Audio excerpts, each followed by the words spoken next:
let me ask you this, Mike: is mindset something that can be developed? Absolutely. That's the one of the there's a few misconceptions about mindset, and I think that would be one of the bigger ones. If you and I'm confident, that you or Mike have experienced this in your training courses. When people say afterwards, "What you talked about doing in that situation, that's just not me." Well, it may not be you today, and I mean, I applaud people Sure. if they are self-aware. If that doesn't feel like you, great, that's honest. Let's make that you. Well, no, that's not me. It can be if you want it to be you, and we can work on that. Uh, but it's like anything else. I can show you how to do a push-up, but at some point, you have to do the push-up to realize the benefit. The weird thing about when we start talking about mental skills is that they are conveyed in the intellectual domain, meaning that I can explain one to you and you've heard it. Or you can read about it. You can watch a video of somebody being led through a particular exercise. But just because that information is processed, assimilated, in the cognitive realm, it's still a push-up. You still have to do the thing. Yep. And that's where a lot of people get perhaps confused. If you write a book, say, about these sorts of things, and people read, it's like, yeah, it was kind of interesting. I like the stories, but I've seen most of that before. Okay, great. Are you doing any of that stuff? Well, no. Yeah. Then you don't know it. That's the thing about working on mind skills. You can read it. You can have all the podcasts, DVDs, etc. But if you're not doing the push-up is a metaphor. Mm-hmm. If you're not doing the push-up, you don't know it. You don't know it until you're doing it. Sure. And once you start doing it, then okay, then you can start to claim it. That makes sense. But yeah, mindset is absolutely a cultivatable attribute. And some people just start off, they just don't overthink things. They just sort of do the right thing at the right time, and that's amazing. But that's just life. We don't all come equipped with the same stuff. But if I use myself as an example, my personal history, which is like all over blog posts and things like that for anyone that cares to explore that. But the point I mention it is simply because I did not come out the chute as Mike Gillette. Sure. The early Mike Gillette was the opposite of this Mike Gillette, and it was someone very small and weak and completely captive to fear by virtue of the externals that I had to live with, because when you're a kid, you don't get to pick your situation. So if mindset was permanent, like say IQ points or Sure. Your genetic potential for how tall you're going to be, if it was permanent, if it was immovable, I would still be that guy. I'm not that guy. We can basically all have whatever it is that we want to have. If we want to feel, calm in the face of danger, that's available to us. You just have to identify it as a goal and then start, working towards that. Doing some push-ups. Yeah, the metaphorical push-ups, Yes. absolutely. Yeah. There you go. Something myself. You're learning well, Ernie. Yeah, I'm trying. Now, you and I had a personal conversation the other day, but you're right. For people that don't know who you are in your background, they can go read about that. We won't take their time up now, but you are an example of the fact that, people aren't born as special forces, dude. People aren't born, that person's always going to be weak. And how people respond to bad things in their life, it truly is up to them. And easier said than done sometimes, but,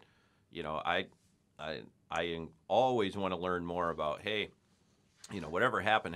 It's how you deal with it and how you move on that really defines you. Or as you said, everything that's happened to us in the past makes us who we are. And that's been a crash and burn for some people, and it's been a success story for people like you, is you can choose what it does to you. Sometimes it takes people 5 years, 2 years, or 50 years to decide to move on, but we're not all stuck with past experiences. Very true. I think the one of the things that I've been able to do recently that has been very sort of satisfying for me is because I came from a particular background.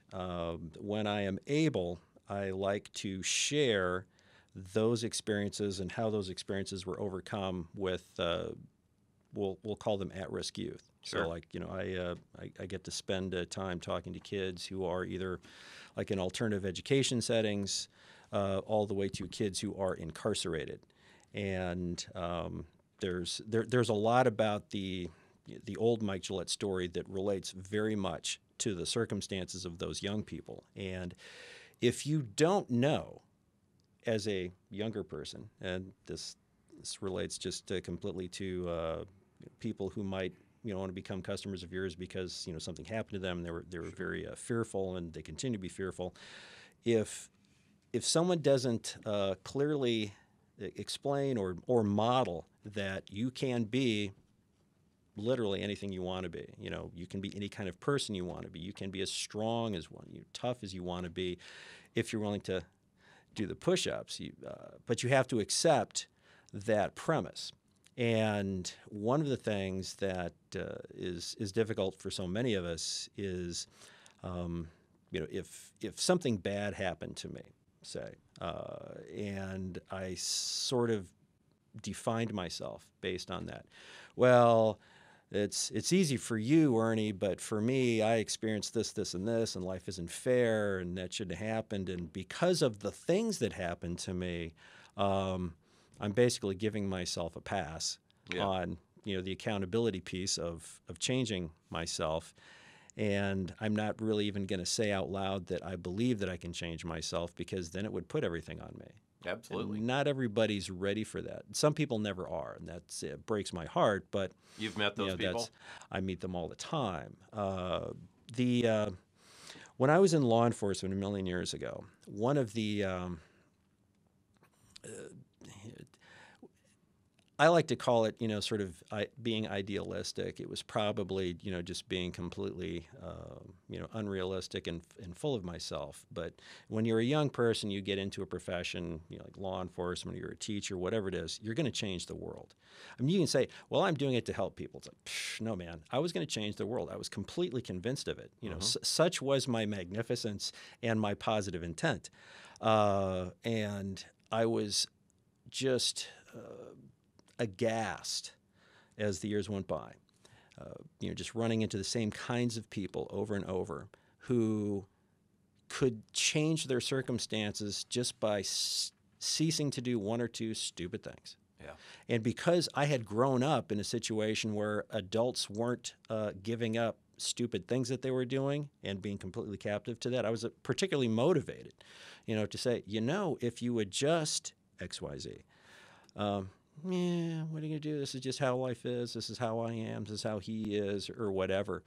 And I think it's those experiences that you sort of compel me to some extent to this day, as far as being sort of a zealous evangelist for, trying to encourage people to be awesome. Yeah. Just to put it in very general terms. No, I totally get where you're going. And like you said, I've met those people.